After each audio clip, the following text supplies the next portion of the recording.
Hello, and welcome to Drakewind Falls. I'm your Drake Warden James, and we're here on our summer tour Tuesdays, every other Tuesday, with all the usual gang.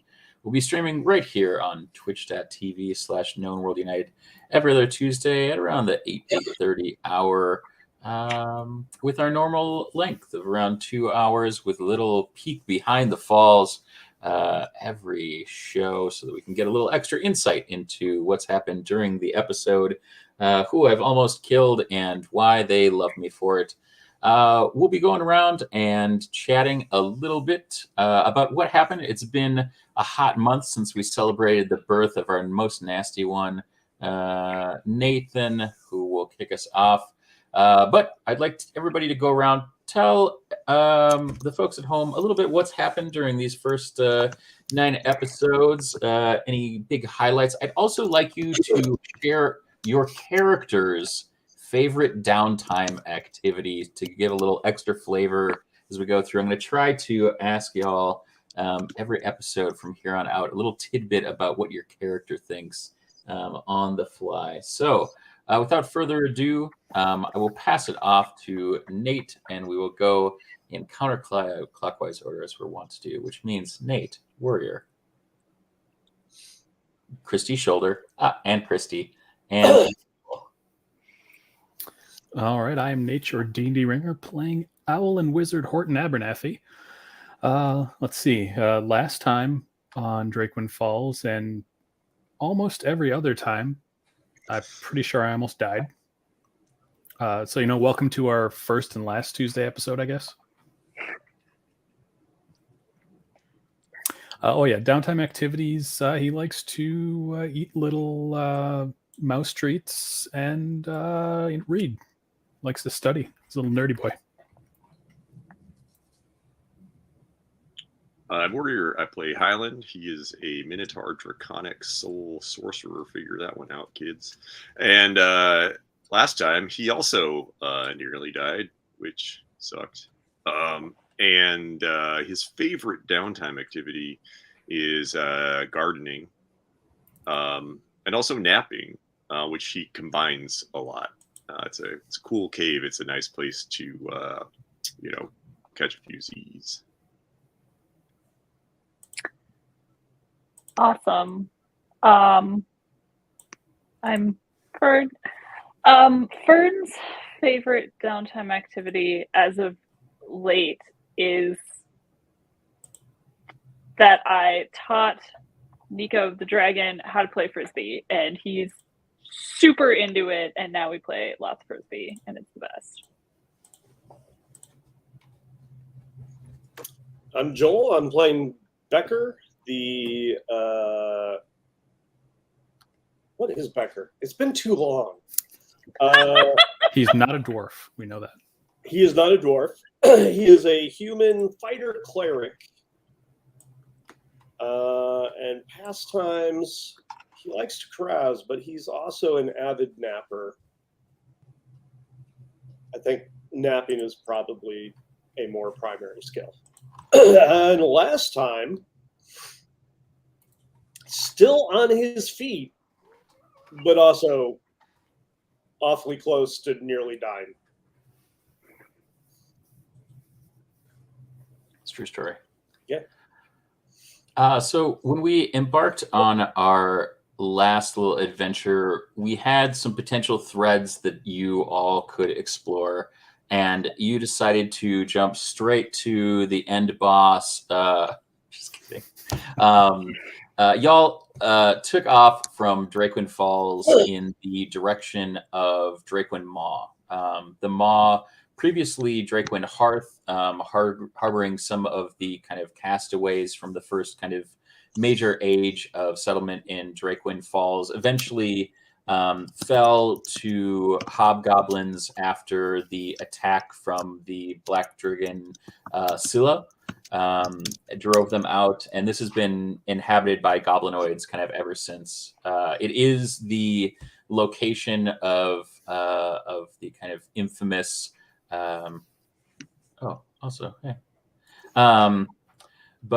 Yeah, it's also the site of the infamous betrayal of Lady Fandlin, the grandmother Fern. Yes. Oh, great. Yes. Grandmother. Which was the kind of origin story for this game, Drakewind Falls, from Extra Life this past year. So a good plug. There's a lot going on with Extra Life over this summer. June is really kicking off one of their seasons of fundraising, and you can find all of us on our Extra Life page, extra-life.org, and search for Known World United. I'll throw the old link in the chat here to go and support our team. Extra Life is a program of Children's Miracle Network hospitals. We've been raising funds for the last 7 years, going into role-playing battle and board game frivolity for started just 25 hours, but we've expanded to a whole long weekend, the first weekend in November, when we change times. So we get that extra hour, extra opportunity to raise funds and make a difference in the lives of kids that are needing critical treatments and healthcare services or pediatric care or medical equipment. So you can check all of those out on the Known World United Twitch if you're watching there. If you're on YouTube, you can also find things there. If you can't find something, go over to Twitch and vice versa. It's a media extravaganza of fun, super times. Yes, fun, super times. I think that's a good plug. I think good. I think really good. It was solid. It was good. Yes. Definitely covered a lot of bases. And dusted. Ding. Maybe not in order, but a lot of them. No. I'd also like to thank Christy. I finally received Ye Old Mug. There's an owlbear on it. It's very cute. And it says, unless you plan to roll initiative, let me finish my tea. So, F off, right? That's what I always tell an owlbear. Excellent. I also promised the reveal of the mug made by the same people that made the mug made the shirt for the Low Rollers Club. There we go. It says, I need some tea to get this party rolling. Hey-o. Very cute. Nice. As you can see, I have many cups of tea to get me through this lovely experience. Yeah. All right. So we got 3 people down, if I counted correctly. Yep.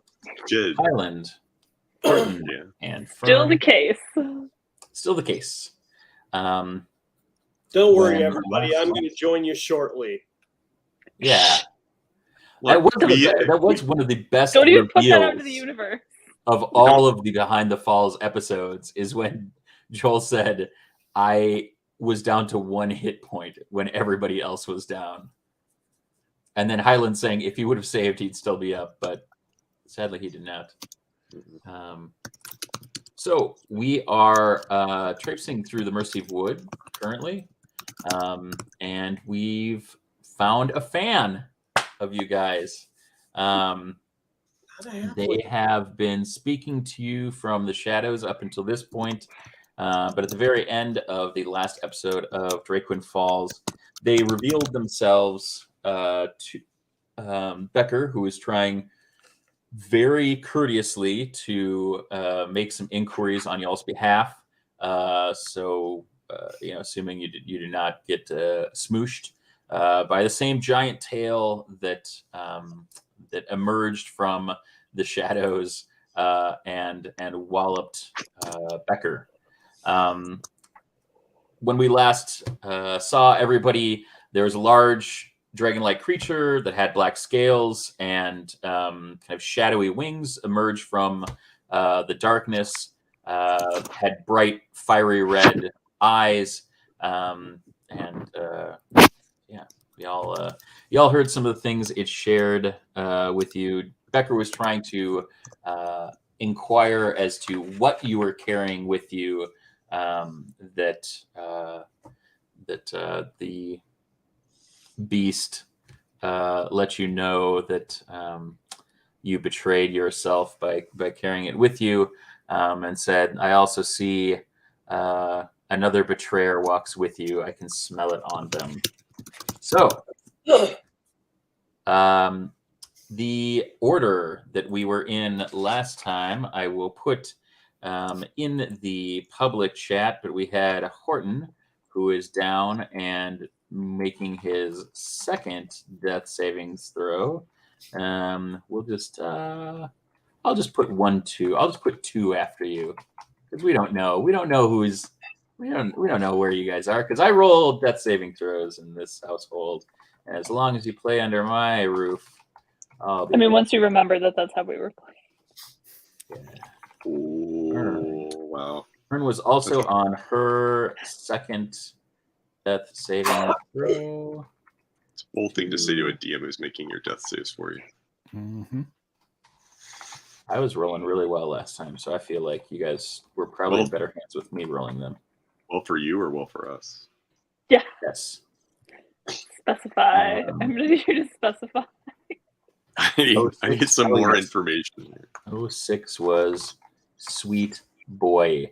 Sweet Boy. So we have Horton at 18 on his second death saving throw, Becker at 17, Fern at 12 with her second death saving throw, Highland at 7 with his second death saving throw, and then at 6 we have our sweet boy. Becker, you've just been walloped, and you were told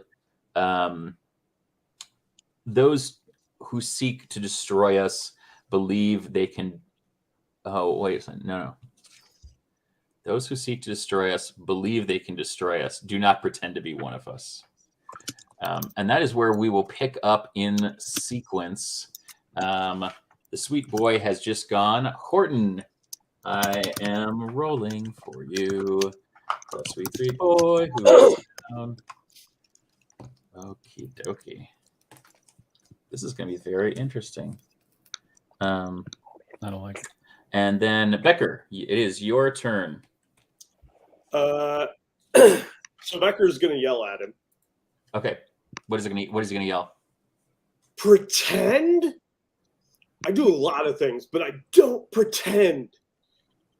To quote the philosopher Pai, I am what I am, and that's all what I am. So whatever else you're going to say, if that's how it's going to be, you might as well open your mouth. I'll dive down and try to choke you to death on my way down. I don't know what's happening. I don't know why you're attacking it. I don't know what just happened a second ago. Maybe the god I serve, who is a dragon, by the way, just didn't want me to die by way of your ass. Oh! So, settle down and have a conversation, or open up and I'll make this easy for you. Look at the mouth on Becker. Ooh, I feel like you need to snap 3 times after that monologue. All right. Fern. Pretend. Fern, you regain consciousness just in time to hear Becker yell, either open up, yada, yada, yada. Highland. What is that smell? Okay. We are at Sweet Boy. Well,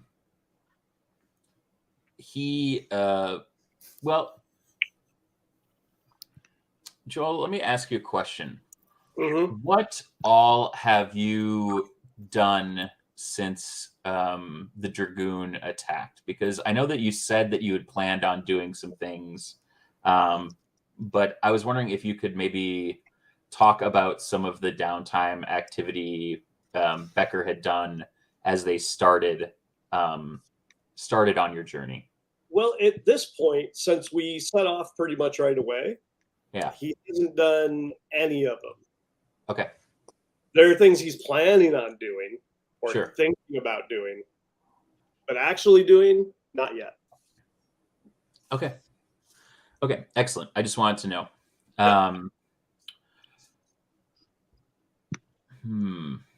He has mostly taken damage and gotten a little angry.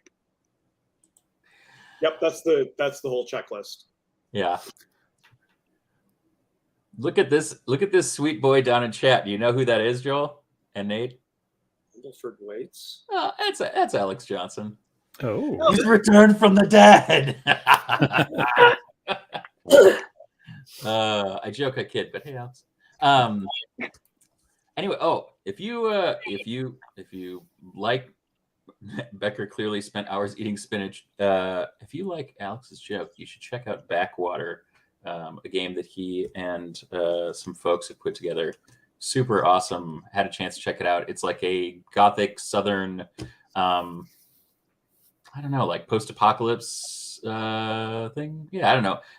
Alex, please put a link in the chat. Hype it up. They have a great Discord community that I had a chance to jump into and talk to, and I think that's similar to some of the games that that Fern plays in outside of this with antagonist relations, and that Highland plays in on other channels. Good opportunity to go meet some new folks and hear about a non D&D game, which I think is always exciting as well. More opportunities for diversity in our RPGs. Okay, so you've been kind of knocked to the side by this kind of large tail, and you see these kind of glowing embers, kind of deep set in this large kind of dragon-like creature.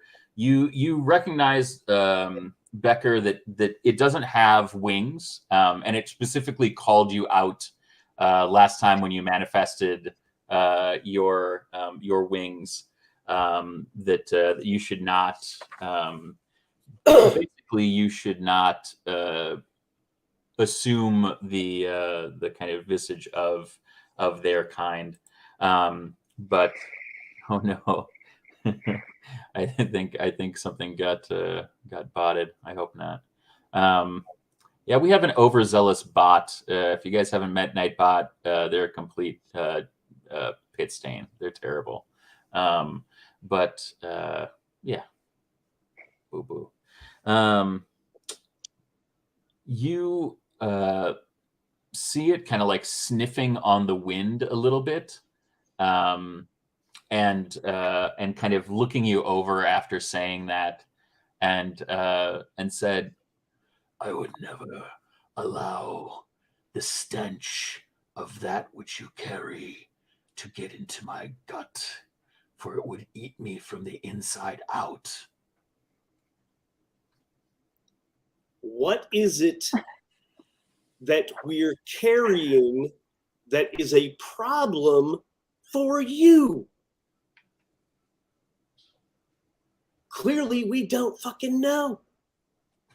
And you aren't using your words.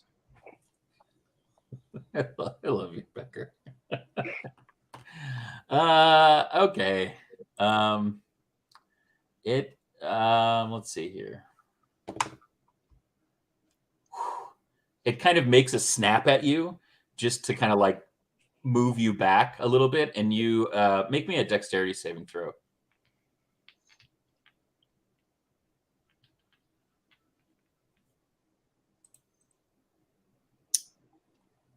10.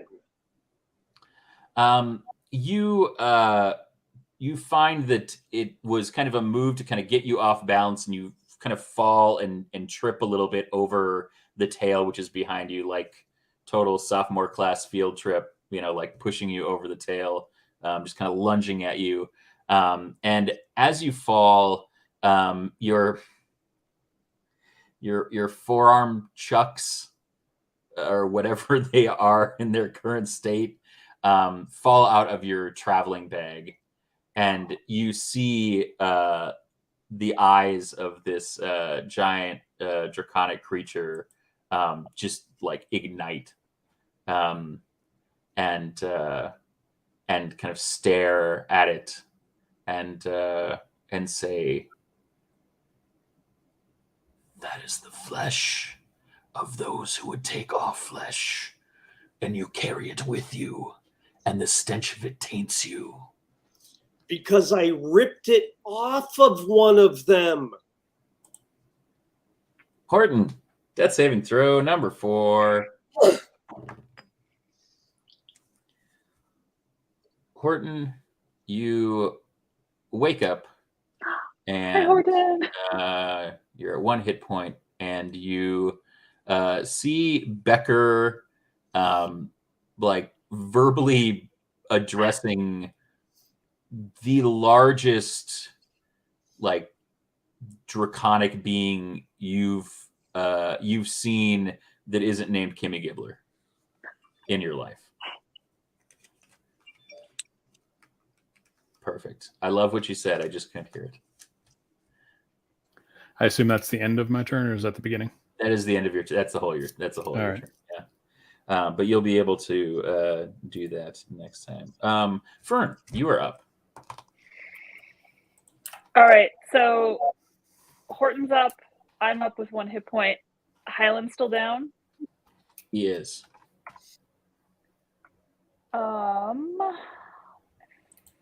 Feel like I might cure wounds myself and blow some sorcery points to quicken spare the dying to get Highland up. Okay.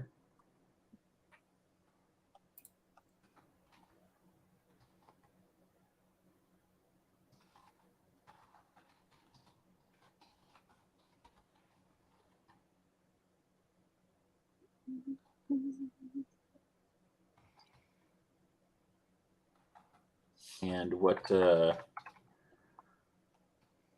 are you, or where are you at? I'm sorry, what was that? Where are you at with how many points? I am at. Sorry, my D&D Beyond just closed itself. It was like, I'm done. Done being helpful. While we're waiting on D&D Beyond, so glad that it's been acquired and under the umbrella and continues to work as great as ever.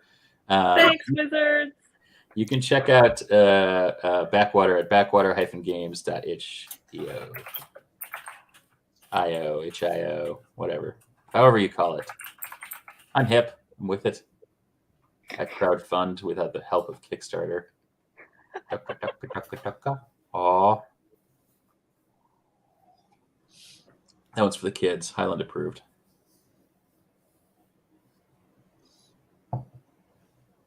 All right. Are you drinking out of 3 different tea mugs right now? Yeah. Damn. That's hard. Are they all different teas? No. Same tea, brother. All right. It's triple Spreading fisted. around. Now you're just flaunting it. True. You tea hussy. It's just unnecessary. I am drinking Dragon Pearl green tea this evening, though. It's delightful. Nice. Oh, how appropriate. You know, It's the dragon who's trying to kill us named Pearl. This is Clue. no. They're named Tiger Balm. Tiger Balm. Rub it on you. Okay. That one's for free, Tiger Balm. Get at it. Get at us, Tiger Balm. right, that put me at 8 hit points. You're at 8 hit points, and you've spared the dying for Highland. Yes, so he's up with 1 hit point. All right. Guys, we're all conscious. Tank. That's really good because he had 2 failures. I kind of thought it was going to be Horton that I needed to do that for, but then Horton popped up, and I was like, okay. Yeah. All right. And then we are at Highland. So Highland, you wake up, you see a very badly busted up Fern, still kind of completing the incantation. Horton, ruffled feathers and all, kind of popping a little bit up to his feet. And you hear Becker just yelling at this giant black draconic beast. Oh, shit. Oh, I got throw up in my mouth. I need a little bit of pocket toast to get the taste out, and he'll cast healing word on Fern because he's nice, and 3. I appreciate that. I appreciate you. All right, just a second here. That is 7 hit points. Woo! Look at you guys with your healing each other like a real ass party. And that's amazing. It's so amazing to play with a party that doesn't actively antagonize each other. And then it's not how being a part of a team works, James. We obviously play in different teams, Christy. And then with his action, he'll cast dancing lights and bring back Light Dude, and then he'll just sort of put Light Dude in front of a tree, and then he'll get behind a tree, and just hang out there because he isn't a rogue and can't hide. So he could try. He can't try. That would be an action. Well, I didn't say he could try this turn. That's true. He can try later. Yeah. Yeah. That's what it'll do. That's what it'll do. All right. He'll eat more pocket toast. That was really great. All right. So let's go to our sweet boy again. And Becker, he's identified the cause of his consternation, or at least one of the causes of his consternation. And he appears to just be like waiting on your movement. So, Horton, you see that there is a silence that hangs pregnant in the air. You see that Fern has regained consciousness. You kind of heard her murmuring, and then saw Highland kind of wake up and cast a bit. You see Fern perk up a little bit, and then you see Light Dude remanifest himself, and then you see Highland kind of drag himself back behind a tree and perch Light Dude in front of it. What are you up to? So Horton will look around. He's like, I've been down for a while. What exactly happened, and why am I not dead?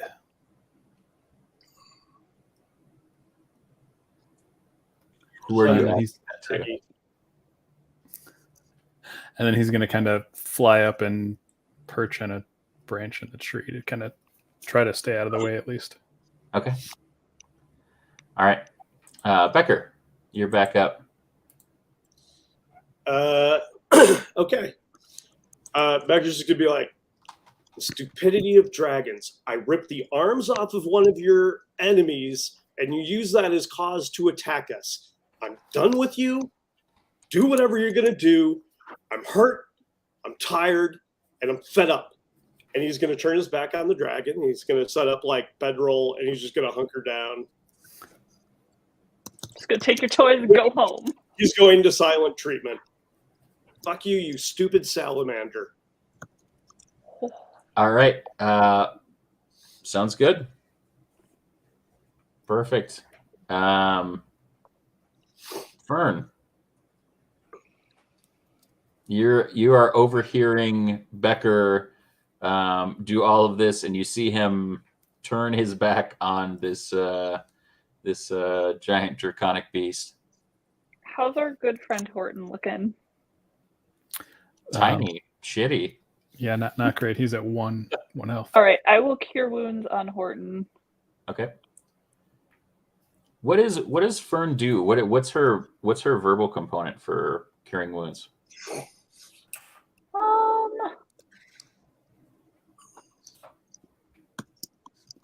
don't know. I feel like she just does a nice like little lay on hands maneuver. She's not out like televangelizing, healing people, smack them in the forehead. It's just a nice gentle laying on hands situation. So would you like me to roll that, or would you like to roll that? Oh, you can. Okay. How high did you fly, Horton? Just a little to get out of the way. He's not gonna get up to the top of the tree. Okay. Fern will control reach. Right. That is 10 hit points for you, Horton.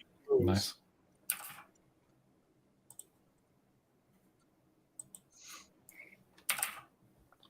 All right.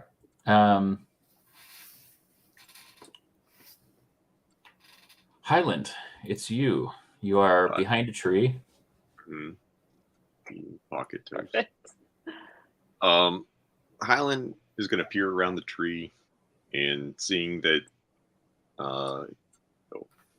painful black death isn't raining down on anybody in the moment, he'll sort of hobble over a little bit and kind of look at Becker with like a little bit of respect. He's like, respect that nonviolent approach to telling a dragon to go fuck itself. And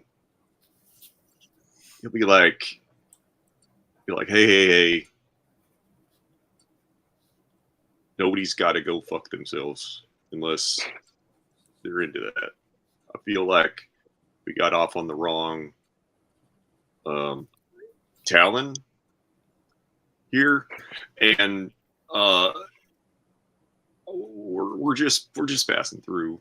Honestly, we'll get out of your hair, Scales, if you let us.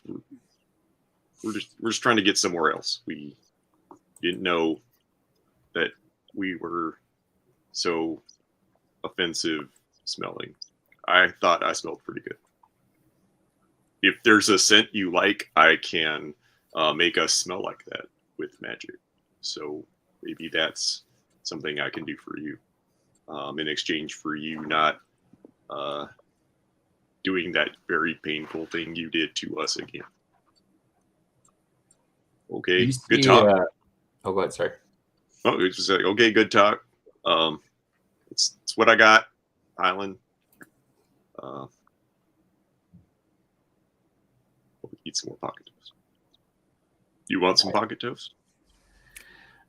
You see it turn those kind of burning embers to you, and it kind of sniffs as you're talking about the scent of all of this. Not at the pocket toast, but you see the kind of coals his eyes kind of settle down to a kind of a dull, kind of a dull kind of crackle, and you hear it say, "The stench is not on you, no. For a Minotaur, you smell oddly familiar. The old magics are in you somehow." Yeah. I got some Dragonborn in me, or some of my ancestors did anyway. That's a joke about fucking. And if you don't have inspiration already, Warrior, just fucking take it. I don't think I do. I don't. You guys have needed it, so congratulations. Yeah. Also, for the turnabout, please also take inspiration if you don't have it, because it takes scales or whatever great metaphor Warrior will come up with. I mean, I'm sorry. I probably missed some of the stuff on account of I was dying. Well, a lot of this went down. So if one of us stinks, I can fix it. In a scent to your liking. That's the Highland guarantee. All right. Horton, you see that Highland has struck up a dialogue with our large draconic friend. You've been healed a bit. You're feeling slightly more plucky and less something that rhymes with plucky. Ducky. Ducky. More ducky, less plucky. What's Horton up to? How is he drinking all this in? So he's kind of sitting there on his branch, trying to figure out if he knows who this dragon is. So on a roll a little history check. Well, I was real excited that I wasn't going to roll at disadvantage, but I got a 1. So no, that's how things go. I'd like you to make me a Constitution saving throw. if we don't die during this fight, we're absolutely going to need a nap after it. Oh yeah, 12. Okay. You feel your little chocolate-covered mice like almost come up into your throat. Like you feel like you're going to have a little Horton honk sesh, but you keep them down, and feel like maybe flying this quickly, maybe that's not quite for you yet. No, bad times. For a fact, if it happened, Becker would call you Horkin Abernathy for the rest of your life. That sounds about right. Horkin Abernathy, that's good shit. If I hadn't just given you inspiration, Joel, I'd give it to you again, because god damn it, that's good. All right, Horton, pretty much killing it. Oh yeah. All right. So, Horton, you kind of flutter down a little bit.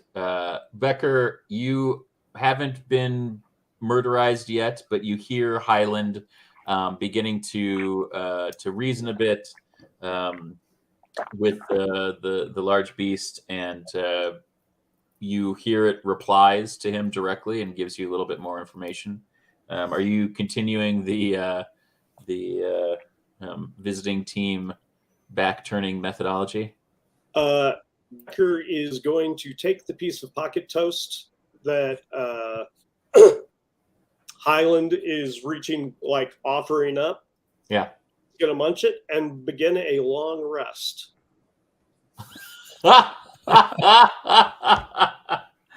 Oh, Joel, the ball's on you. I love it. Okay, that sounds great. All right.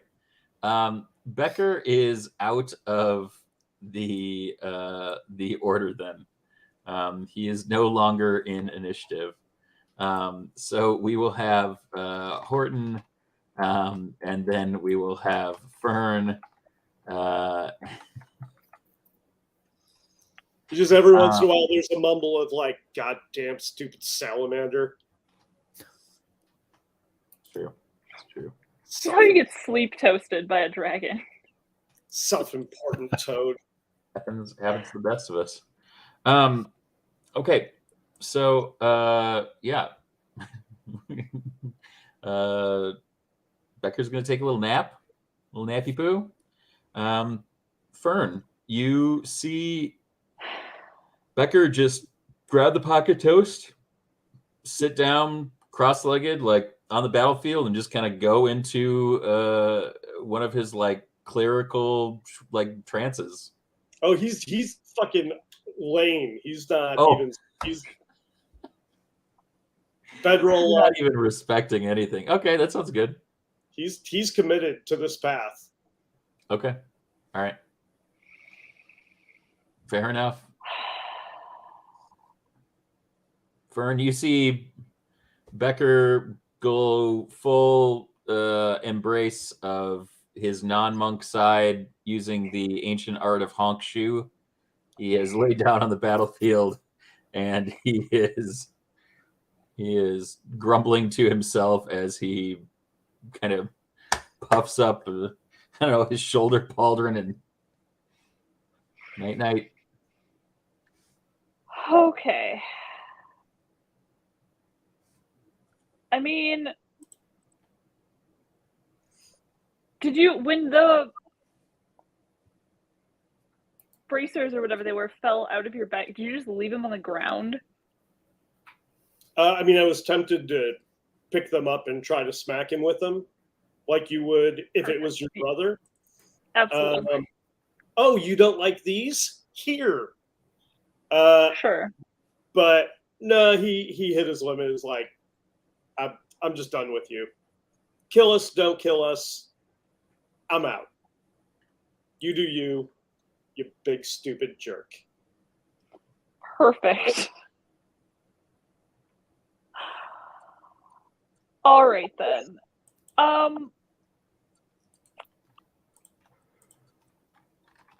Can I try to persuade this dragon to have a reasonable conversation with us?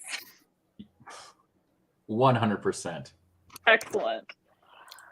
I'm going to pick up the bracers that fell out of his bag and just kind of put them on the ground in front of the dragon and say, these belong to you, these belong to you to do whatever you want to do with them. Clearly you were very offended that they were in our possession. You can have them back. We just want to have a reasonable conversation here. I'm sorry that our comrade came off a little brusque. We've had a very long day. All right, make persuasion at disadvantage. Why disadvantage? I'm being so persuasive.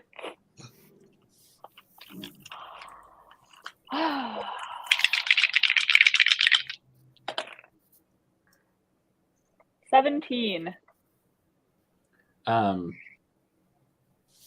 You see his eyes like spark up as you walk closer and say this to him, and it sounds like it's choking at first until you realize that this is like this large beast laughing at you. Cool, thanks. And it says, I did not think that the stench could hang any heavier upon your shoulders. Yeah, that's what I figured. Until you pick it up and you bring the vestiges of a stronger stench and lay them in front of me.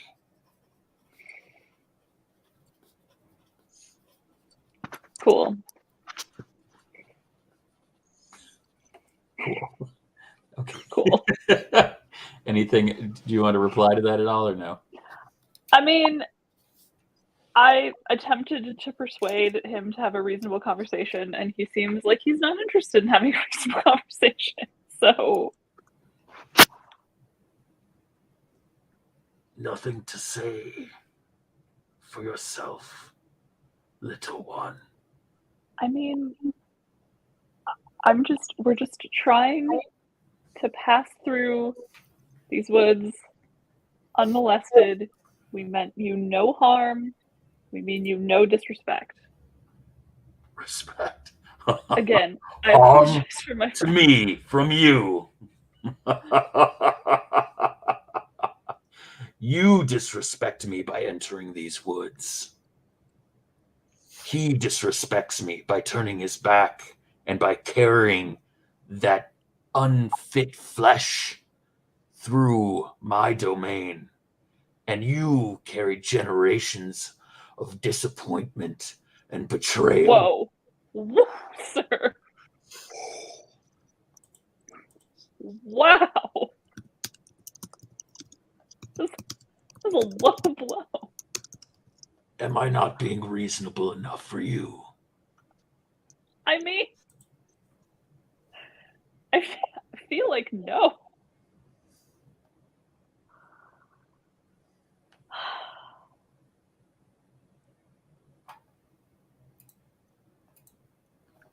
Anybody else want to try to talk to this dragon? Because I rolled a 17, and that's what that got me. So. Highland, you're up. Okay, yeah. Okay, Fern, thank you. You're doing a great job out here. I appreciate you and the efforts that you've made. Clearly, we're a little rusty on our relations here, but that's okay. So, hey, first things first, I'm just gonna zap the stink off those bracers there for you. Are the arms here too, or is it like the fucking arms, or is it like bracers? It's just bits of leftover armor, but no pieces of arm. Becker's not a monster. Okay. So the war criminal. Highland, I like how you said that, and all four of us were like, I mean, I like that we've now entered the level of passive aggressive war crimes. The level of shade. Just moments ago, you were talking about supporting each other, how the party. Oh yeah, the party supports each other, just us as individuals. Support your crimes against humanity. That's all. Still like you. We just don't like your crimes. Island will prestidigitate the various arbor chunks. They'll smell like lavender, and then he'll sort of now, hey, I want to get this right. I want to make sure that we're respecting you as much as we can. Sleeping guy, we notwithstanding and notwithstanding the smells and the desecrations, and we're hey, I'm gonna take responsibility. We're kind of fucking up here, and I realize that, and I'm trying to make it right. So I made the armor smell better. I hope you like lavender. You didn't really like. You know what? It's fine. I can change it if you don't like it, and I would like to get these out of here for you, if you would let me do that. But it feels like if I touch them, it's bad, and I never bothered to learn that catapult spell. And honestly, that might put them deeper into your woods, which would be worse. So what I would like to do is help me help you, is I guess what I'm saying here. And how can I make us less blasphemous to you? Just, if we can raise our presence from just bad to better, pretty good. All right. I'll take all right. So help me help you. I mean, I'm happy to try something if you don't need to be the teacher here. I understand that. We're the ones who haven't learned the culture, and it's not your job to teach us. But for the interest of expediency, I'd like to see if we can stop fucking everything up in your eyes, which are very pretty.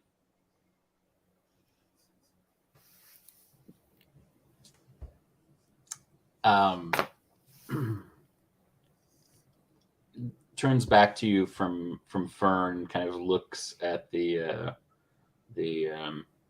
armor that's there and says, "The stench is not one that I breathe in through my nostrils, or something that you can wash away. The desecration of the flesh of my kin is not something that can be cleansed with your magics, dragonkind. No, it's the same stench that flows through the veins of your friend, and it can never be washed away." Come on, dude. Okay. Being reasonable. Try to live a damn life. Well, I mean, imagine if you'd rolled worse, Christy. I understand, and I appreciate the clarification on the stench question. Thank you for clarifying. We can't change who we are, but maybe if it helps, the reason that a friend here can't tell a magnificent dragon from a salamander. I shouldn't have brought that up. They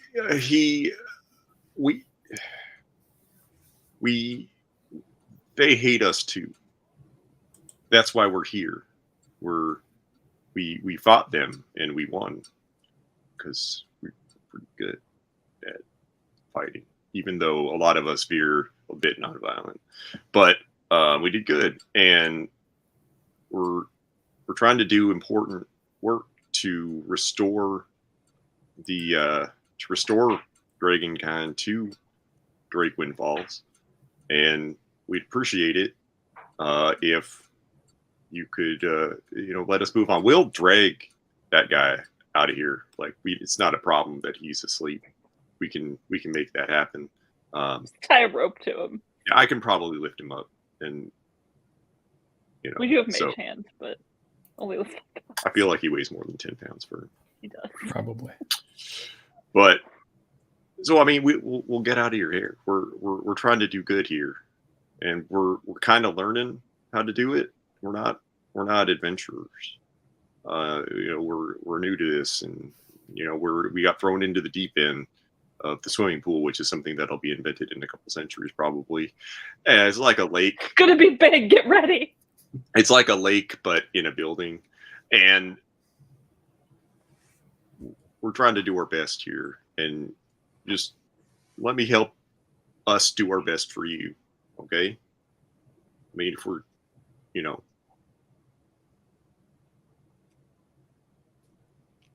Horton, you've listened to all of this. What's your take? Fireball. First, make me a Constitution saving throw. Oh, jeez. That's a 7. Okay. What does Horton think about all this? So Horton's gonna say, well, I am one of those wizards who studied, and I do know the catapult spell, but I don't know that that's gonna make you any happier. So I guess maybe we'll just leave it here, and you can destroy it at your leisure. I'm sorry that we don't know who you are. I've studied a lot, but not good enough, apparently. If you could see it in your heart to let us just kind of get on out of here, we'll not bother you again.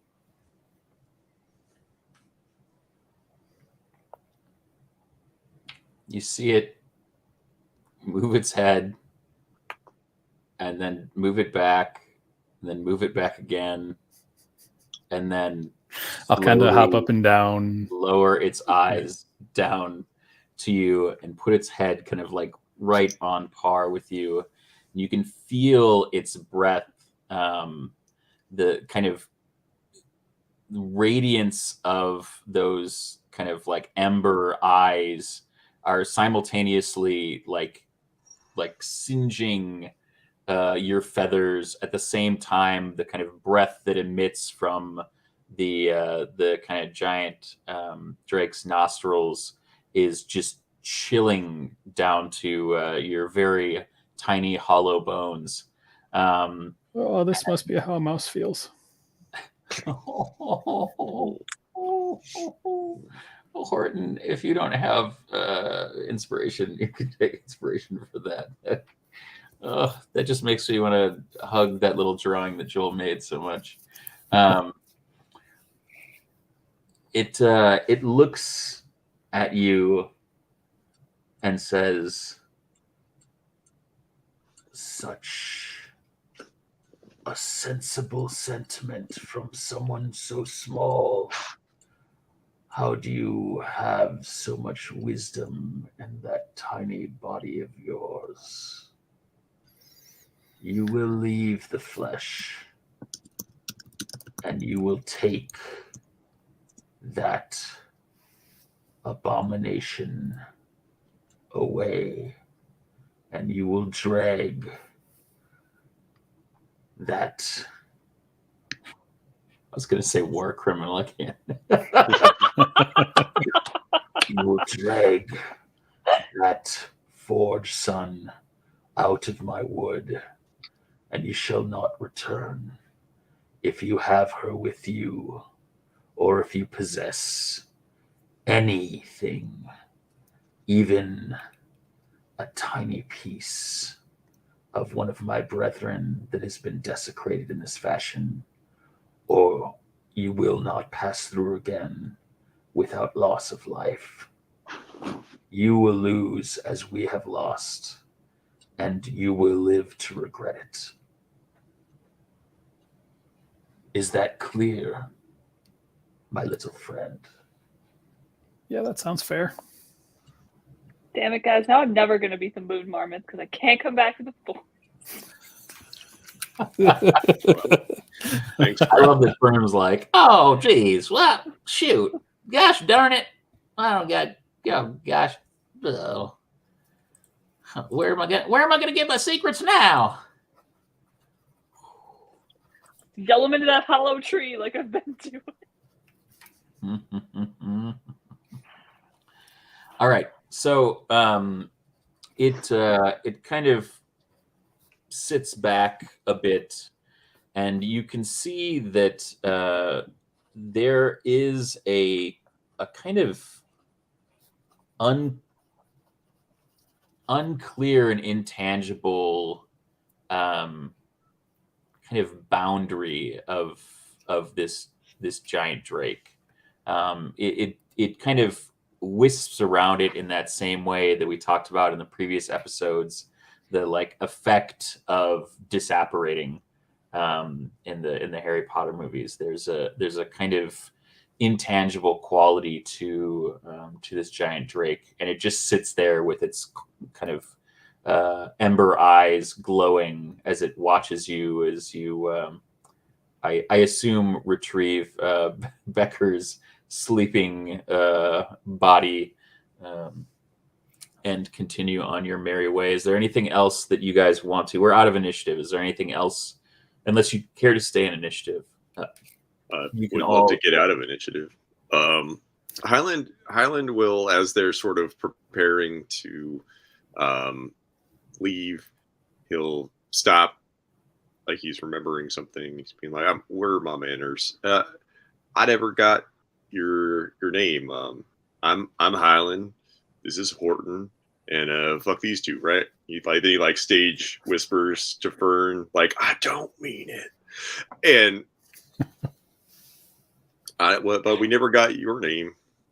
It's nice to meet you. It is because I did not Ivit, son of Bolstros. No, I know. That's why I'm asking. If we encounter each other again, Uh-huh. I will tell you my name. Okay. Okay. That's fair. All right. Well, bye now. He'll Right. go sort of pick up Becker like under his arms, you know, the sort of like this, and just start dragging him backwards. He'll have Light Dude sort of pick up his legs a little bit, but probably not very high because he's incorporeal. But he makes him lighter? In a way. In a way. I'll be Can you- taking that He moves inspiration. roughly 500 pounds. What? So Becker's about 220, and Okay. he's got 243 pounds of gear that he's carrying. I'll help. He probably Or- can't drag you then. I don't know. He can try, which he will. Leave him. He can at least get like Just he leave. can at least get into position. You know, he can at least like have you like, you know, kind of ready to go. And then, you know, like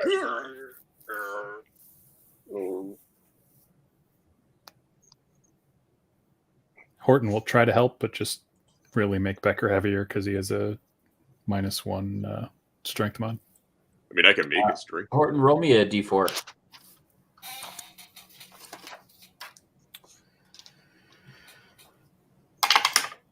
That's a 4. All right. Highland and Fern, can you roll perception? Oh, Jesus. Sure. 18. 14. And Horton, can you roll perception for me, please?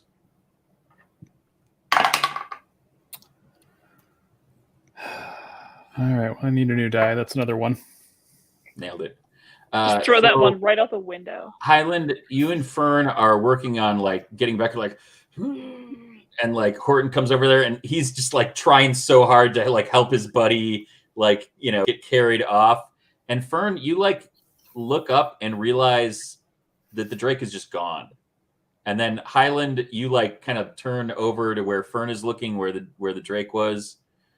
Drake is gone. So you guys like drop Becker, and meanwhile Horton is still like just like holding on with his little talons for all he's worth, just like trying so hard to get Becker out of there. And then you realize that like the Drake has disappeared into the darkness again. Okay. All right, Horton. Hey, Bye. hold up. Bring and left, so we don't have to do the dragging thing anymore. And then Wonderful. he'll sort of like shake Becker's shoulder a little bit and be like, "Wait, hey, buddy, wake up, Why? because we have to go, and I can't carry you." Oh, we should get the fuck out of these woods. Here be dragons, and they don't like me. When there was just one set of butt prints, that was when I fell down trying to pick you up.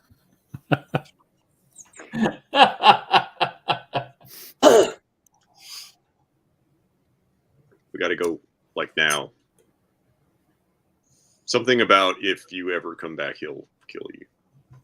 And Fern, he doesn't like Fern. Fern didn't even do anything other than be born, and Right? which was apparently was a mistake. I'm not saying this. I feel like the dragon was implying it. Like, I'm not saying that. I'm glad you were born. I'm glad you were born. Man, Fern's gonna need some therapy after this session. But I feel like the dragon feels differently, is what I'm saying. So that's Did a he hard react thing. all That's to a hard thing to Nico? hear. What? Did he react all to Nico? Because Nico's with us. Say that again, Fern. Did he react at all to Nico? Not really. Okay. He's like, Disguise is so good. Everybody thinks. Dog disguise is so good. You mean Neil? Oh yeah, Neil. Sorry. It's an infallible costume. Oh, Come here, Nico. I mean, Neil. It sounds so close. It's fine. No one will know if he's Yeah, some people think his name is Neilco because it's Neil. just do such a good Neil job. Neil the giant pupper, who's absolutely not a dragon, even though he sometimes shocks people and is kind of shimmery. Fern, why don't you make me a history check? A history check. Yeah, that'd be I am great. Not good at those. That is a 5. As previously stated, I am not good. Man, that's a good disguise. There's no way it could have smelled another Drake or known who that Drake belonged to. Absolutely Definitely not. Could not have done that. Nope. No. Oh man, it's a good thing. It's a good thing Neil's disguise held up, because otherwise we might have been in deep trouble. Definitely. Dragon fight. I hear what Yeah. you're saying. I just have a couple counterpoints. okay, we can What? go over those while we're walking. One, Yeah, we're that dude is a GTO. jerk, and he does not own the forest. 2, I'm hurt and I'm tired and I need to rest. I feel like we Okay. shouldn't rest here. We can go do all those things. We're all hurt and we're all tired and we're all distressed and we're all hurt emotionally a little bit. And Some of us more than others. yeah, I'm pretty sure it singed my tail off, but I'm not sure. Anyway, we got to go. We can do all those things. We just can't do them here. You know, it's like they say, you know, when the bar closes, you know, like you ain't got to go home, but you can't stay here. So that's the situation we're in. But that's Imagine not true for the beacon. 'cause we imagine do stay that the there. forest is a bar and it's bar closed and we got to go. On the floor.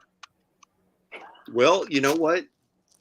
Maybe let's be a little bit less specific in our analogies. All right? It's not good saying. It's not accurate. well, you know what, man? I don't know all your habits yet. We barely know each other. So I'm glad it's a fun thing to know about you, and it's a good little glimpse into who Becker is, and I'm going to tuck that away in my pocket next to the toast. But for now, we got to go. We got to go.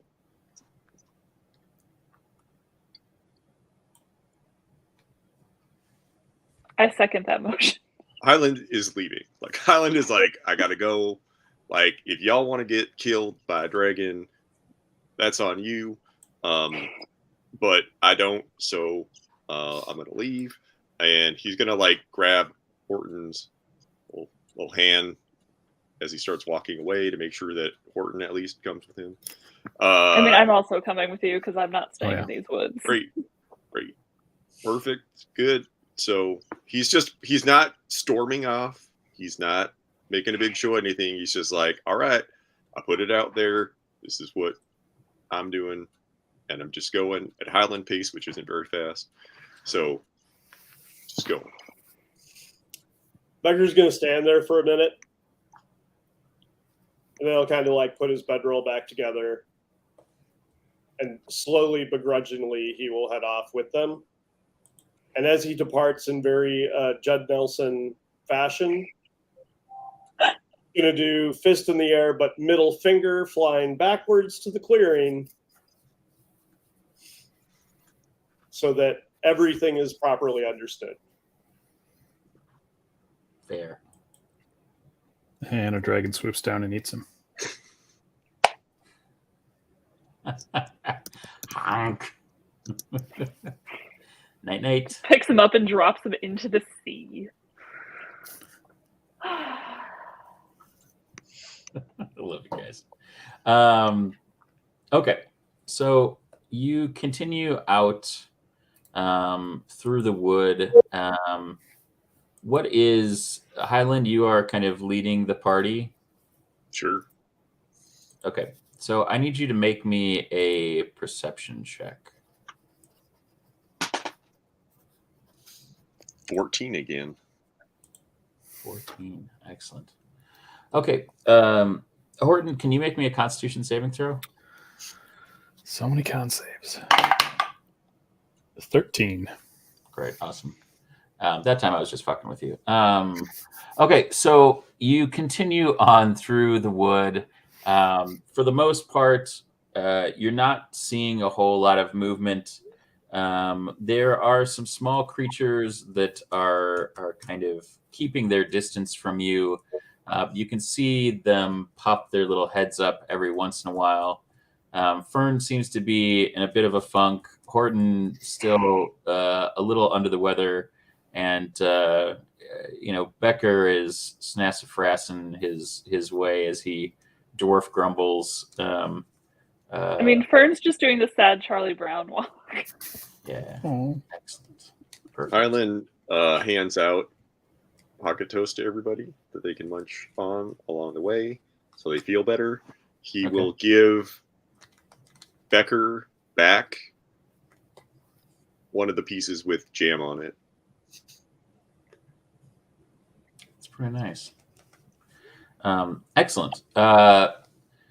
So, Becker, if you don't eat that all in one go, you can make a perception check. If you wolf it all down, don't even worry about it.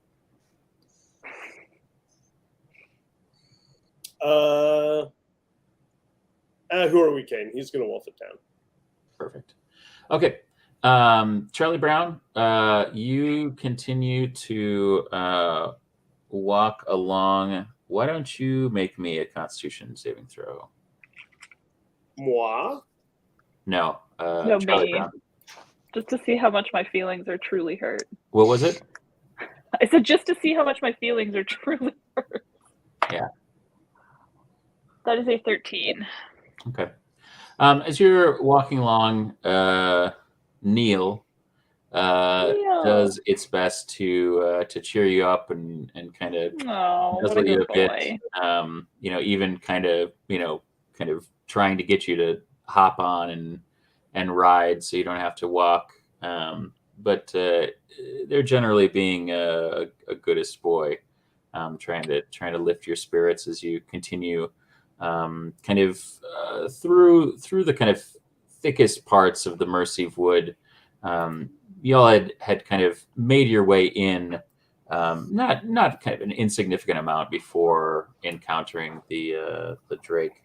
But as you kind of continue out, you can see that a moon hangs full as the forest begins to give way to the meadows that will kind of lead you along the kind of edge of the Wing Whisper Mountains near the south, where they kind of dip down, and you almost kind of see the spine of the mountains kind of enter into the ground, in which you recognize as the kind of outskirts of what was formerly the Hearth and now known as the Dragon's Maw, kind of infamous for the stalactites and stalagmites that litter the kind of large entrance that you see kind of coming out of the wood very far in the distance.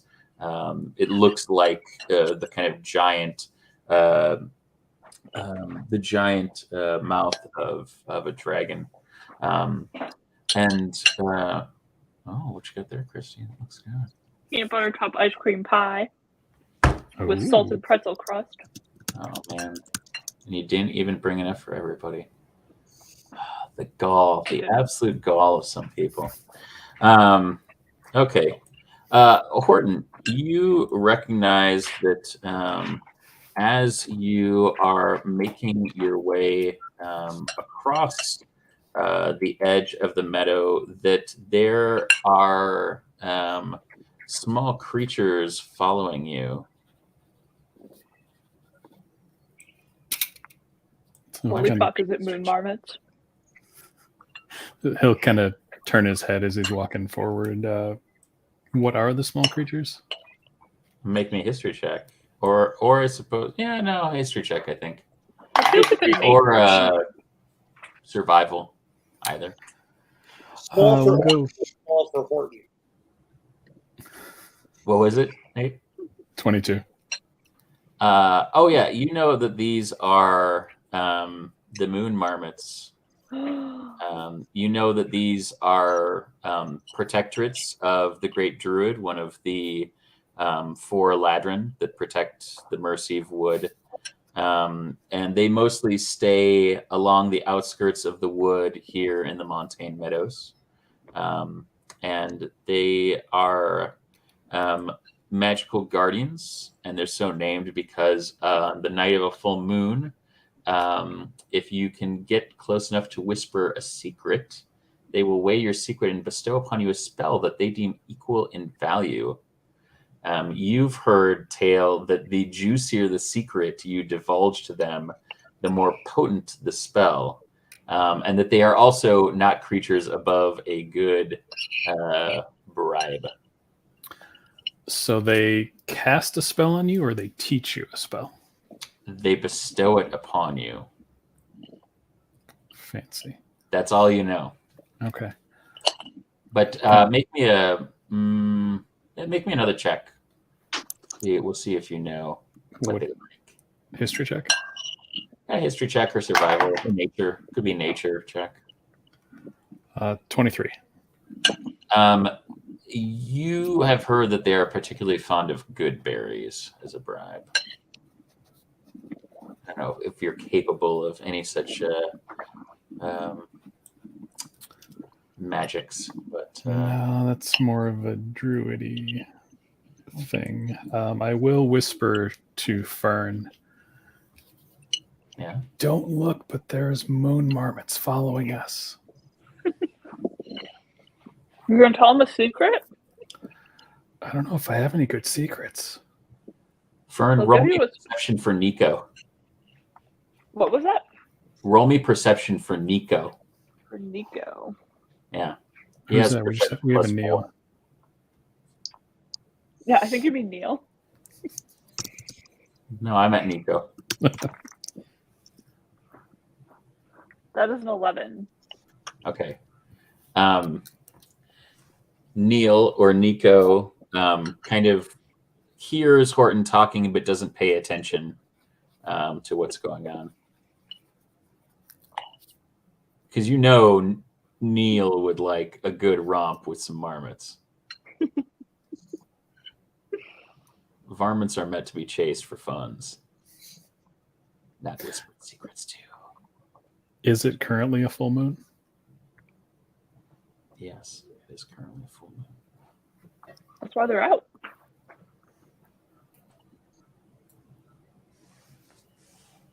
Horton, the moment is yours. A moon marmot approaches you. They're real cute. They are real cute. Damn it. I don't know if Horton knows any good secrets. You don't make a secret up. Make- No one's gonna Make know. one up, buddy. Horton's probably got a little crushity crush. He's got a lot of responsibilities around home. He's got a very famous grandmother. He does. He has a relationship, you know, I mean his dad takes care of of the shop. He takes care of his brothers and sisters. He's been around the academy for his entire life. There is many things. And hey, it doesn't have the juicier the better. Mm-hmm. You've heard, but that doesn't mean that just telling them a run of the mill, Horton secret is not going to gain you anything. All right. So he'll whisper to the moon marmot. When I was real little, young, I guess, I snuck into my grandmother's laboratory, read most of her books, and tried an experiment, but kind of set everything on fire.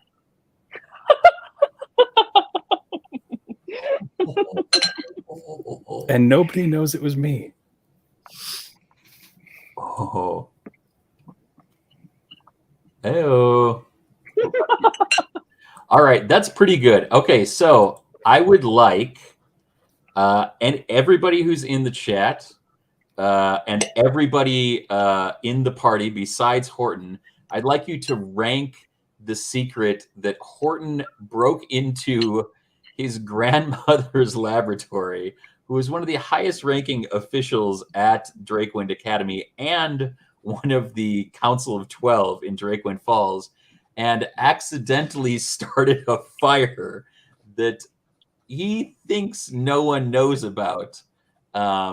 Give me a 1 through 10 in the chat, the main chat. Okay. Clarification question. Yes. Is like, there's like grandmother came back and like a fire had started and like nobody knows what caused it? Or like, did you start the fire and then like cover your tracks? Because I feel like that might make a difference. Right. So he was real young, so he couldn't really cover his tracks. So there was kind of a big to-do. Okay.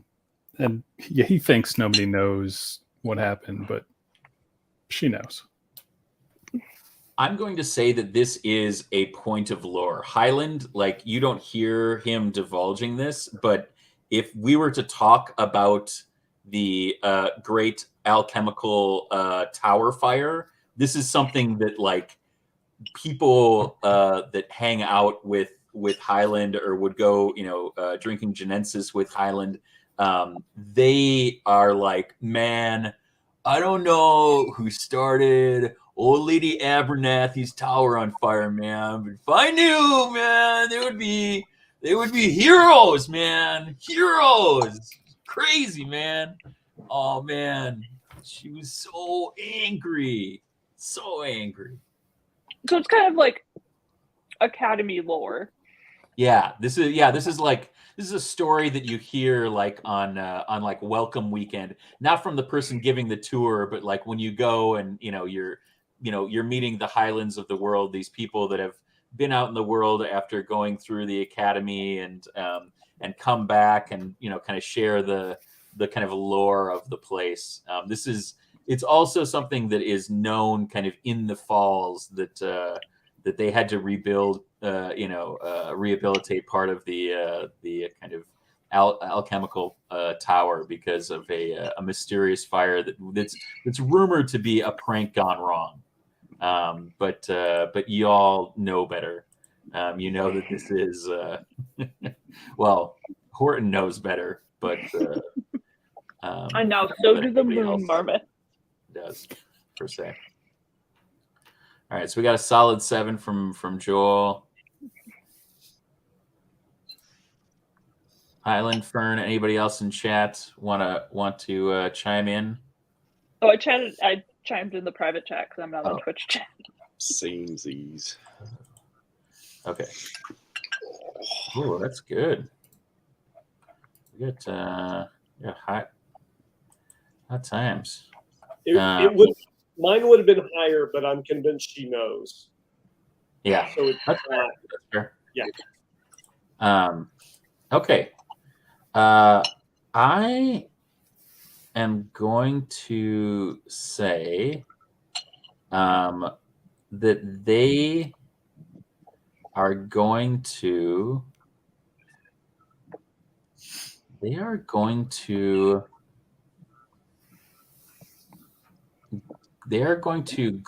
you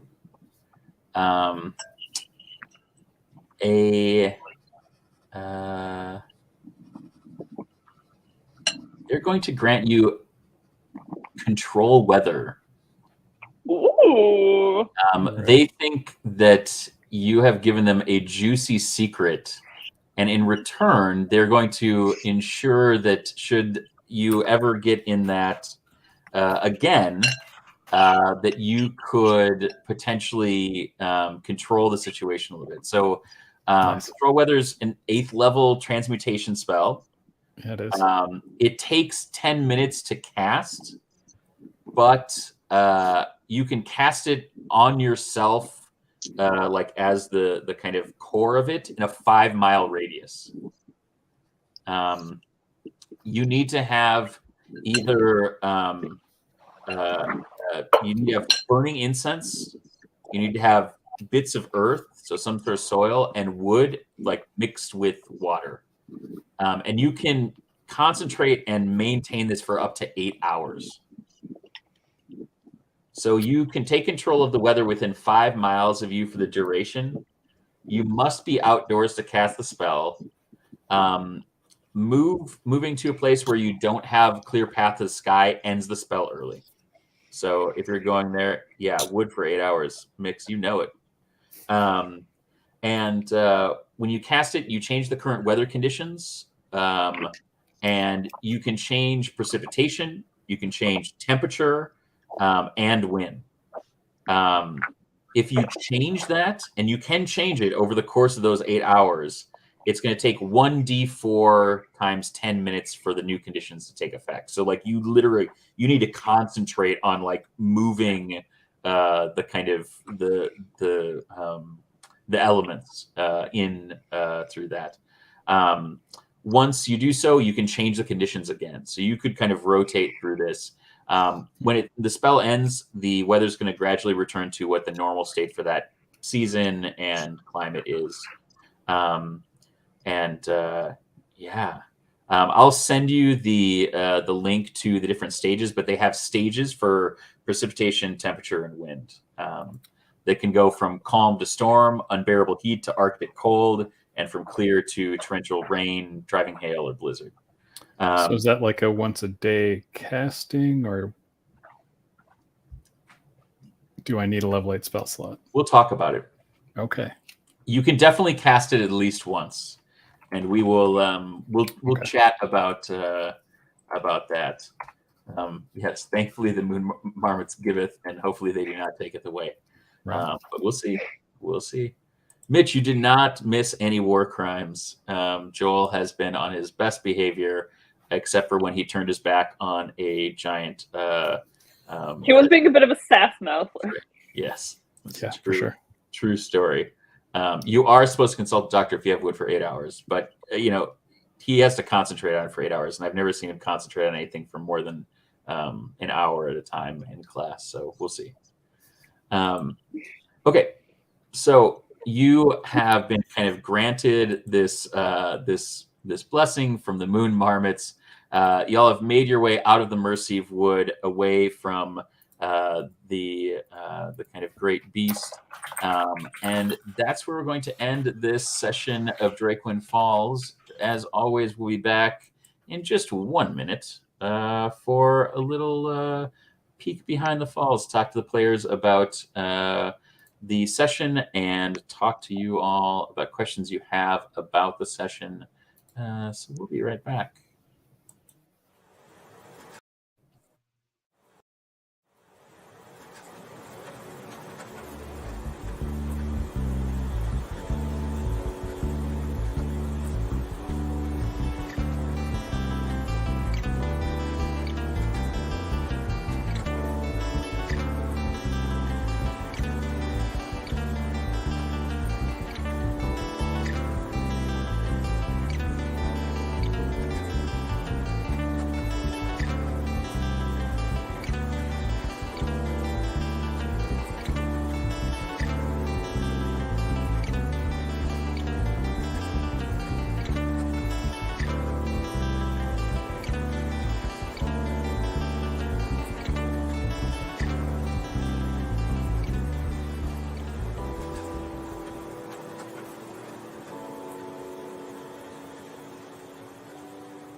Oh, hello there. Welcome back to Behind the Falls, our 10th Behind the Falls, as we wrap up the 10th episode here of Drakewind Falls. Thanks to everybody coming in from the Day of Wonder and Heel Turn channels. This is our bi-monthly game that is moving to Tuesdays. If you need something to do on some of the Tuesdays that Dave is out for some paternity leave, new nephew, arriving on Thursday. You can pop back by here on Tuesdays, and I think we're going to have some fun stuff over on the Dave Wonder and Heel Turn channels, hanging out with King and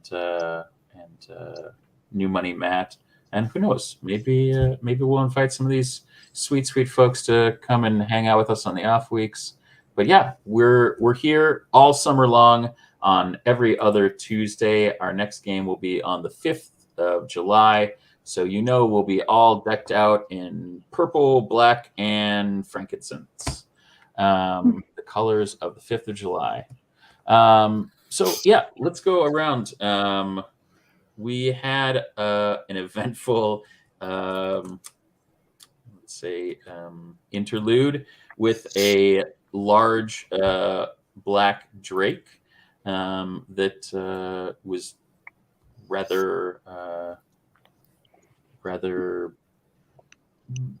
mean-spirited towards some of our party. But if y'all have any other questions from the party or for the party in the chat, and for y'all, my beautiful party, Nate, Warrior, Christy, and Joel, what did y'all think? What's percolating after our 10th episode, and how are you guys feeling about 10 episodes? Well, I'm glad we're not all dead. That's a good start. Yeah, it was very close. Mm-hmm. Well, it sounds like it was close for me, but not for anybody else. Yeah. Mix, he is no longer carrying around the severed arms, and is now sadly no longer carrying around the dragoon armor either. It has been left to satiate the drake that we encountered last session. The very stanky armor pieces. Fern, how are you feeling about being besmirched? I mean, Fern didn't have a very fun day. Yeah. Not a good time. Yeah. Womp womp. But someone got to tell the moon marmots a secret, which was pretty fucking sweet. It's true. Mm-hmm. It is true. I like every time we go to a different part of the world, I have like a list of all of the flora and fauna and figures that we've created through Microscope. Which, if you have watched any of our work on here, you know that I love Microscope. It's what we use to create the setting. Links down below, lamemage.com, or follow LaneMage on Twitter. Ben Robbins makes amazing games. They can really help with world building, so definitely check it out. Yeah. Marmots. Somebody had to do it. Somebody had to give it to him. Horton, what's a juicy secret, brother? It's a good Good one. I liked it. I like it a lot. I also love the thing about the moon marmots is that like it's entirely like up to them, like if they think your secret is juicy or not. Yeah. But I mean, I think it's fun to like have you guys weigh in, because like what I think the moon marmots think is juicy, like unintentional arson of your grandmother. That's pretty good. It becomes like no. I mean lore the of moon your marmots town. love the hot goss. Like they're into it. Yeah. And yeah, I mean, control weather itself is pretty fun. Freaking amazing spell. I'll bring it up on screen so folks can see it. But let's see if I can. Well, it's pretty bonkers to cast at level 6 too. Yeah. Yes. Absolutely. So it's pretty fun. You get it up there, and you can really, like I said, go through these different stages, and the fact that you can, if you maintain concentration, like you could essentially control what's going on in the world for a third of a day, which is pretty sick, really. So apparently someone cast this on the Twin Cities area as stage 1 temperature. Yes, no doubt. I was trying to decide what I wanted to give him, and I was like, oh, I should give him some weather-related one. And there was tsunami, and I was like, that'd be very funny, but I was like, I don't know. That was like it's like very high on the list, and has to be cast at a very high level. And I was like, we'll give this a little bit of.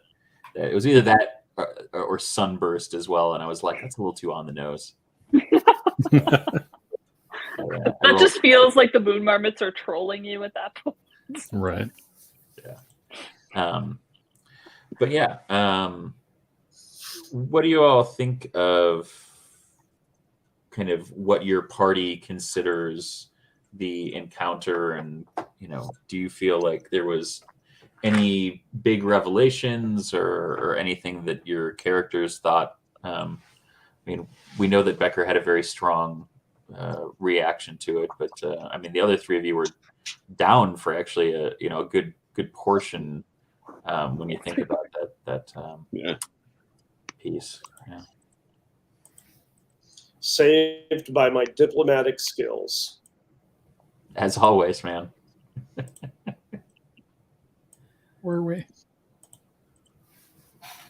Stopped attacking. You did. You got me there. That is true. Like, it was fine until Fern got him all riled up again. I was trying to have a nice conversation. Yeah. He wasn't into it. So for folks that were asking in the chat, this is the tale of the moon marmot as conceived of by Christy, I think, right? Yes. Yeah. In the Mercy of Wood, for those that haven't been around for some of these sessions where we've talked about it, the Mercy of Wood is right on the kind of outskirts of Drakewind Falls, and it stretches basically between the Bonders Pass, which is like the nearest town that wasn't kind of underneath the protective spell, and goes all the way, pretty much all the way to the meadows at the other end, the Montaigne Meadows, which is kind of gives way, and eventually the kind of Wing Whisper Mountains dive into what's now known as the Drakewind Maw, or just the Maw. But yeah, the juicier the secret, the more potent the spell. This is entirely at their discretion, which was a great turn. Yeah, the Moon Marmots are the Illuminantes from Mrs. Marvel. Yes. Beautiful. They love the hot goss. They want you to spill the tea. They love it. They're into it. Does secret have to be true? I hadn't really considered that, to be honest with you. Mix, I think that's a... I think they know. I think if they can weigh secrets and dole out spells, I feel like they have some omniscient moon marmot magic. Yeah, they can tell. You can't bullshit a moon marmot. No. It's kind of like Can't Ettercaps, when bullshit the a moon Ettercaps do the trading secrets thing. You can try to lie to them, but they're Ettercaps. They know. Yeah. Hey, Horton, you were in pretty good shape and only had one failure. Fern, you didn't have any failures on your death saving throws. What? That's because you were rolling them and I wasn't. But Highland, you failed the first one and then passed the second one by 1, and then you failed again. And I rolled a 2 for you that second time, and it was like I thought, I was very scared. When Fern was like, "I'm going to cast Spare the Dying," I was like, "Oh, thank God." I do like sorcery points, but I was like, this feels like a thing we need to do now, because if we don't and I go back down, then we're not at a good fighting strength. Yeah. I do like that dynamic in that, you woke up and immediately you were like, "Oh, I need to get other people up." Yes. Because I don't know how long I've been out. And I think that that's, you know, both in game and from a mechanic perspective, I like that, you know, that your character would be like, I gotta like get people up. Like I don't have a whole lot of juice in the tank. Well, and I just love using meta magics for stuff other than combat, because I feel like the default is just to be like constantly like throwing off quicken spells, so you essentially get 2 attacks, and like heightening stuff. And I feel like the more utility spells and like your healing spells, a lot of that meta magic works really well, but you have to have sorcery points to do it. Yeah. And you had said that you haven't played a sorcerer a whole lot, yeah? No, I've played a sorcerer a whole lot. I haven't played a cleric a whole lot. Oh, okay. So it's kind of like, this is a multi-class, but... Oh, okay. Gotcha. Highland Becker, can we talk a little bit about your diplomacy skills? I feel like my diplomacy skills are very good. Same. So I love it. I missed all of his diplomacy, or just about all of his diplomacy, because I was dying. So true. But you know, pretty good. I feel good. I thought it went well. Feel like Highland and the Drake are friends. Got a shaky promise to tell his name next time, so it is true. Yeah, pretty good.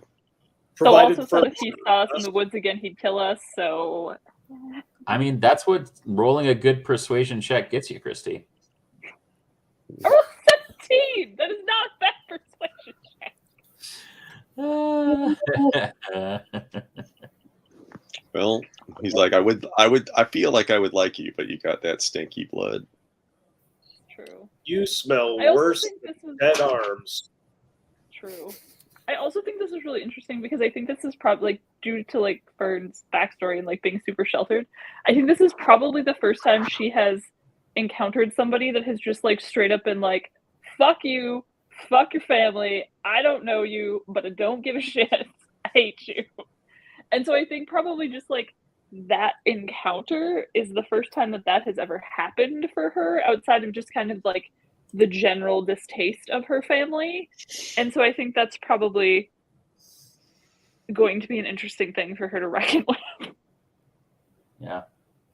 Especially since she's not like openly combative or like openly adversarial. Like I think she's gonna be like, what? I fucking did nothing to you, dude. Yeah.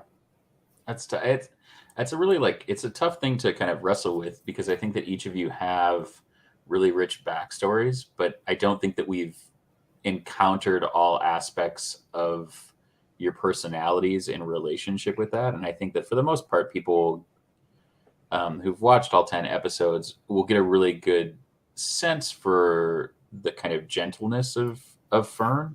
But man, it's a tough thing to kind of wrestle with. Like kind of in the moment, and I tried to kind of provoke a bit more of that, because I think that whereas like you said, other characters that you've encountered have acknowledged your lineage, but like been either sympathetic or responsive in some way, whereas this Drake is not Nico, does not want to give you all the snugs. Well, I mean, yes, snugs, but maybe fatal snugs. Like the murder snugs. Yeah, murder. I mean, murder snugs. Like owlbears give murder hugs. Drakes give murder snugs. Hey. So happy. Horton, can you tell us about your filthy, dirty secret and how you came up with it so quickly? Or Nate, rather. I just figured that Horton would want to be sneaky and study things he probably shouldn't be studying. And he's also kind of clumsy and awkward, so had to cause some sort of problem while doing it. And Warrior, Highland, having heard of this while he was at school, I'm sure at some point we'll get to hear some more of Highland's antics, but where does this rank for Highland in terms of funny prank stories in the kind of hallowed halls of the Academy in Drakewind Falls?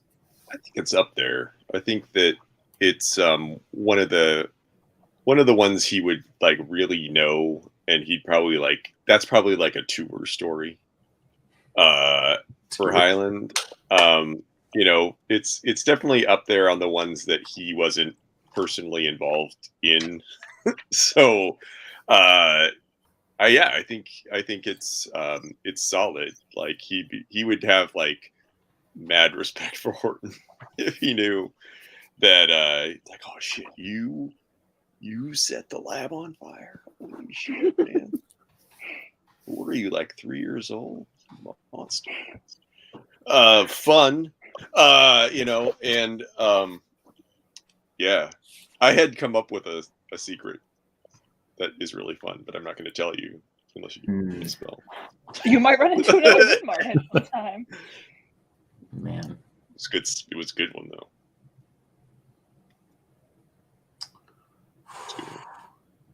That's tight. Joel, can you talk to us about the headspace that Becker was in when he was just like, I'm sitting down and taking a long rest? Because that was a very inspired move for me.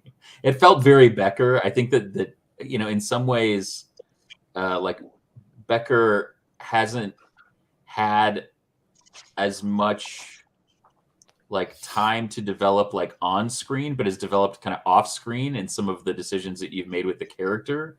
But this was like a very like, you are the only person alive and you're still like, fuck you. Yeah, it was just like, okay, clearly I can't win this fight. The only way I'm taking this dragon down is if I go in through the mouth, and then as I'm being swallowed, I do the giant size thing and just choke him to death, and we'll both die, but that's fine. And then as the dragon was like complaining about what it was that it was offended by, it's like, you idiot, you're upset that I'm carrying proof that your enemies are our enemies.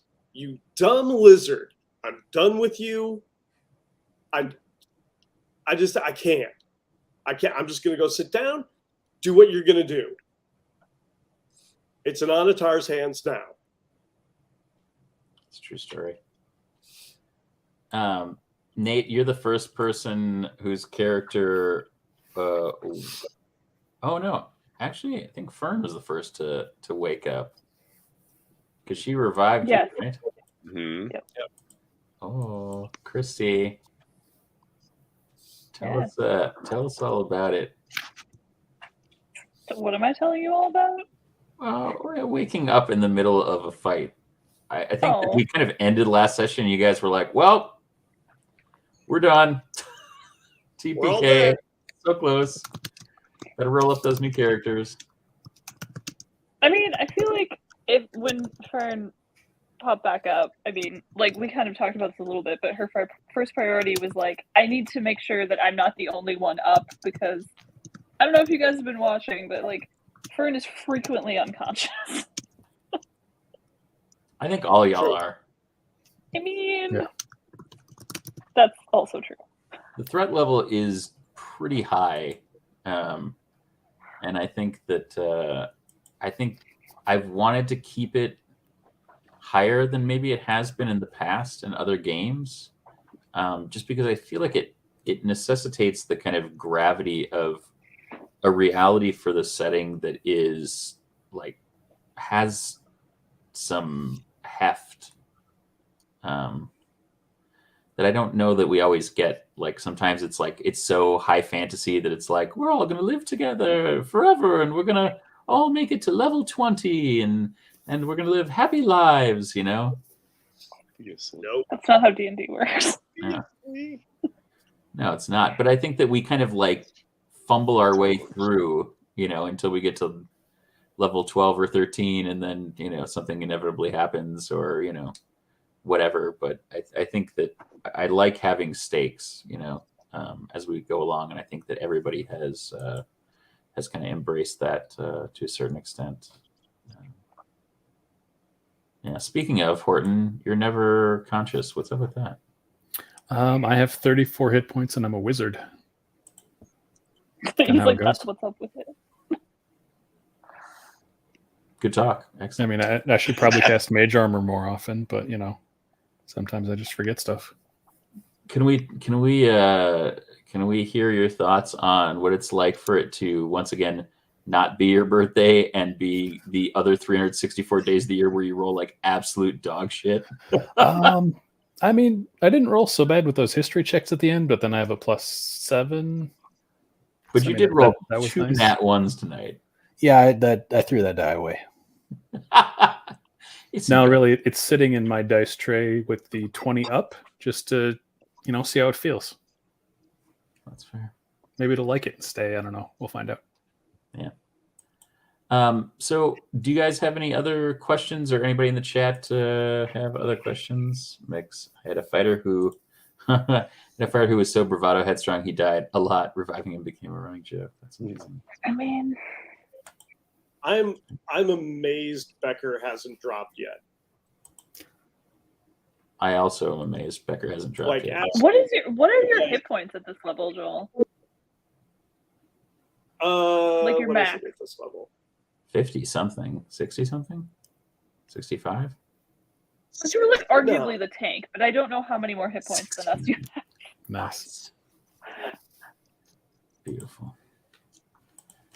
But yeah, we're just scraping by.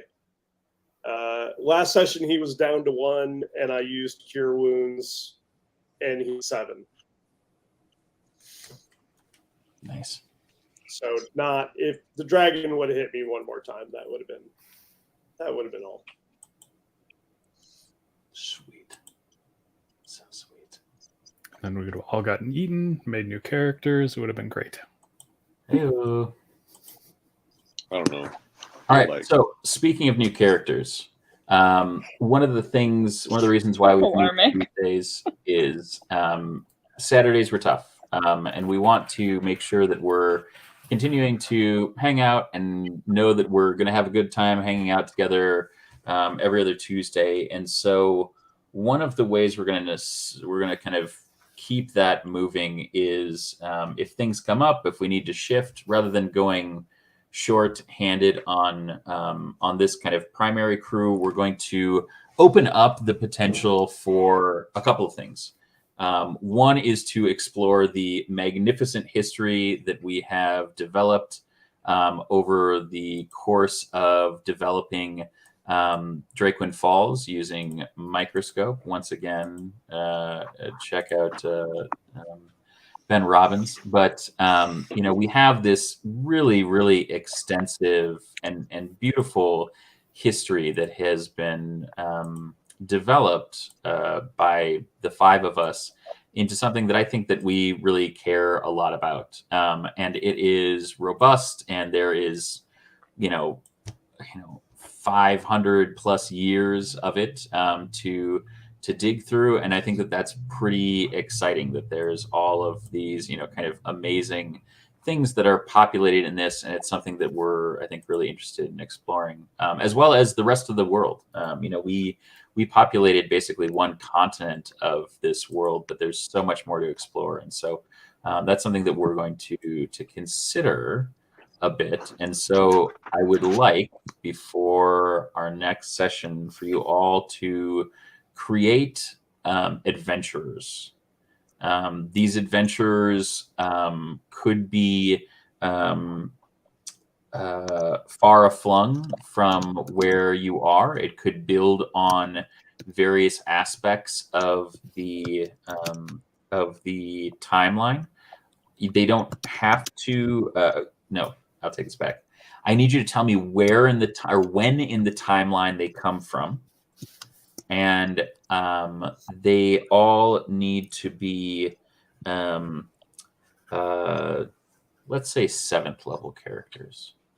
They can have one magical item, That can be something that is either from the D&D resources that we have, or if it's something that you would like to consider homebrew, please let me know. But we're going to have these characters and introduce them on the next Behind the Falls as a means to think a little bit about what some alternative stories that we could tell if we're a little shorthanded, or if we need to have a guest that we can play around a little bit. So something to consider. I hope it will be a fun way to explore everything that we created in Microsoft a little bit more.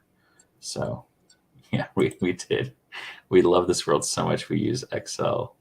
No, we used Google Sheets, and it was the worst. I mean, Mix, we did play Oops All Bards and thought about playing an Oops All Bards ongoing, but Oops All Clerics I hadn't considered until now. Yeah, I think that'll do it for tonight. We'll be back July 5th for an all-new episode.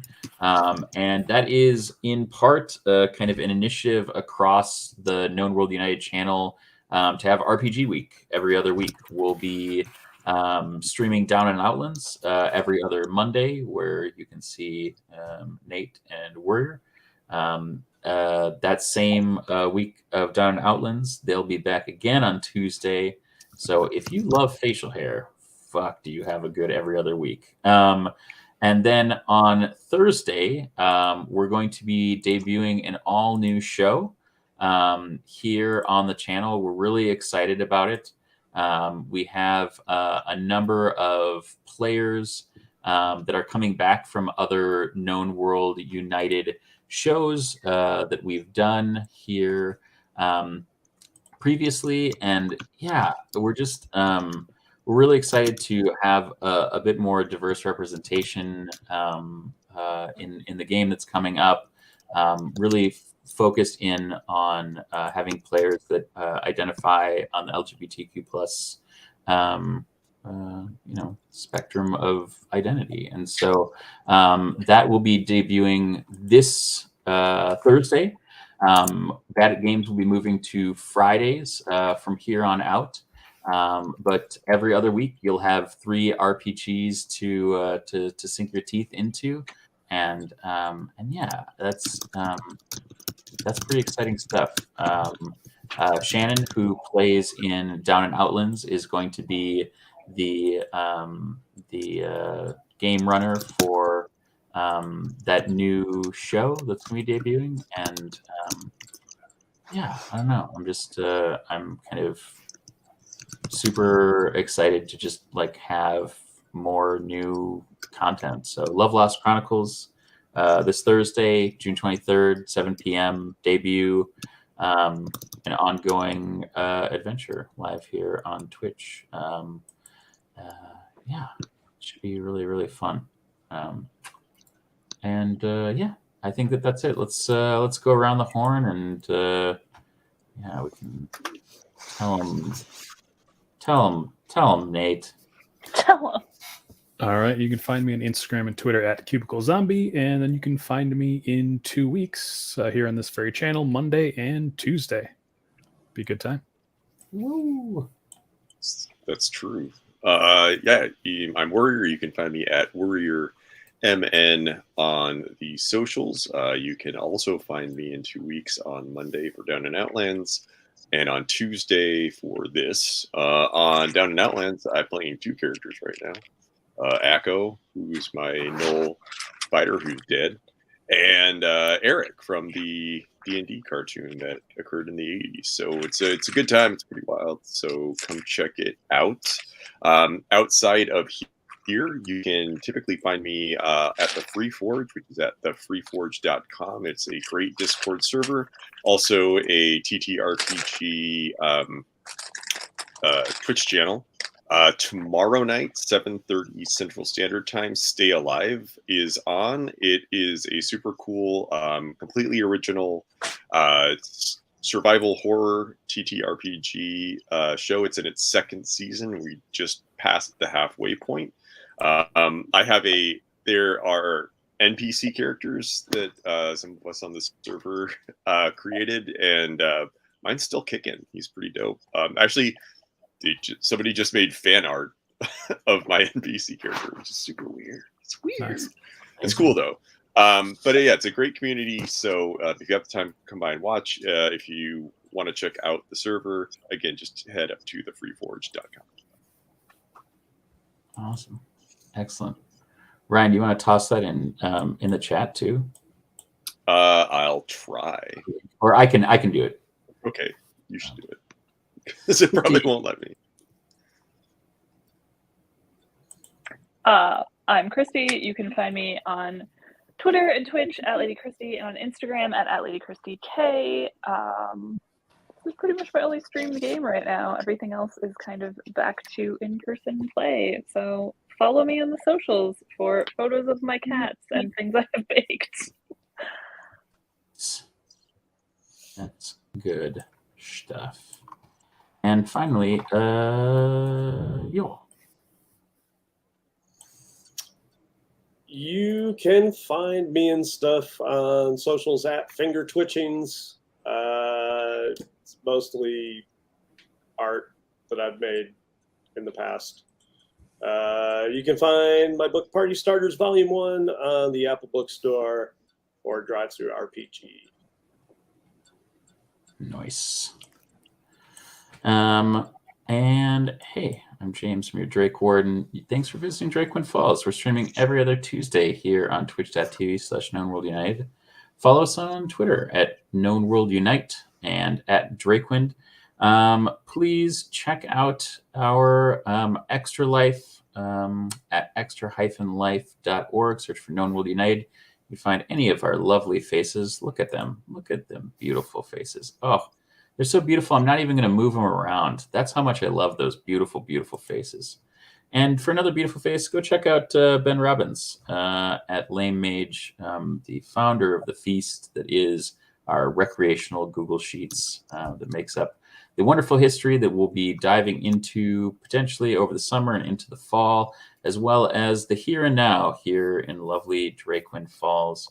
We've had a lovely time. Thank you to everybody that stopped by from Dave's channel, Mix, Mitch, Shaggy, man, everybody. It's so good to see Alex. Thanks for stopping by.